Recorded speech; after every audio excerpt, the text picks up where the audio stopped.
Bismillahirrahmanirrahim. Welcome to another exciting journey of learning mathematics with Book Time publication. Today we will learn something new and exciting in mathematics grade 2 unit number 4, that is about measurements. It means length, mass, capacity, and our topic is measurement of capacity. तो आज हम तीसरी measurement के बारे में पढ़ेंगे जिसका नाम है कैपेसिटी। कैपेसिटी का क्या मतलब है मैं समझाने की कोशिश करता हूँ। ये देखें, बकेट नज़र आ रही है आपको, इसमें भी वाटर है। इसी तरह ये जग नज़र आ रहा है जिसमें मिल्क है। ये कप नज़र आ रहा है जिसमें चाय है। ये गिलास नज़र आ रहा है जिसमें पानी है। अब आप देखें कि इस बकेट में पानी की मिकदार इस गिलास में पानी की मिकदार से ज़्यादा है ना। भाई बकेट में ज़्यादा पानी आ सकता है, गिलास में कम पानी आ सकता है। वजह क्या है? बकेट की कैपेसिटी ज़्यादा है, बकेट की जो कैपेसिटी है वो ज़्यादा है और गिलास की कैपेसिटी कम है। इसी तरह जितना जग में दूध आ सकता है, क्या उतना दूध गिलास में आ सकता है? नहीं ना, क्योंकि जग की कैपेसिटी गिलास से ज़्यादा है। समझ आ गई कैपेसिटी का मतलब क्या है? चलिए डेफिनेशन पढ़ते हैं। Capacity is the measurement to find the amount of liquid in a container. भाई किसी कंटेनर में ये जितने भी हैं 1 2 3 4 ये सारे के सारे क्या हैं? कंटेनर्स हैं जिनमें कोई लिक्विड चीज आ सकती है। तो जितना लिक्विड किसी कंटेनर में आ सकता है वो उसकी कैपेसिटी कहलाती है। अब कैपेसिटी को मेजर करने के लिए कोई यूनिट होंगे ना, तो कैपेसिटी को मेजर करने के लिए हमारे पास दो तरह के यूनिट हैं, एक है लीटर, एक है मिलीलीटर। अब लीटर जो होता है वो बड़े जो कंटेनर्स होते हैं, लार्ज कंटेनर्स के लिए लीटर यूज होता है, स्मॉल कंटेनर्स के लिए मिलीलीटर यूज होता है। समझ आ रही है?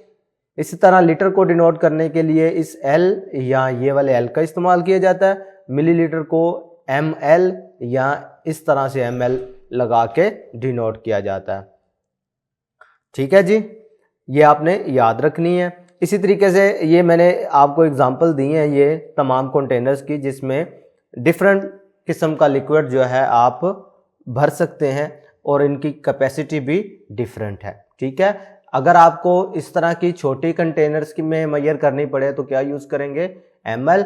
और इस तरह के अगर बड़े कंटेनर्स की कैपेसिटी मालूम करनी पड़े तो आप लीटर का इस्तेमाल करेंगे। और याद रखना है लीटर बड़ा यूनिट है, मिलीलीटर छोटा यूनिट है, इसीलिए 1 litre is equal to 1000 ml।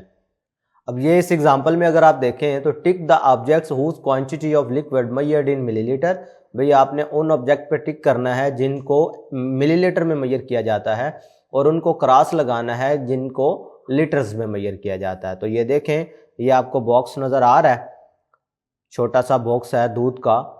ठीक है, तो ये ऊपर लिखा भी हुआ है आपकी सहूलत के लिए, तो ये मिलीलीटर में मेजर किया जा रहा है तो इसको आप टिक कर देंगे। इंक भी आपको पता है उसकी क्वांटिटी बहुत कम होती है तो ये भी मिलीलीटर में होता है।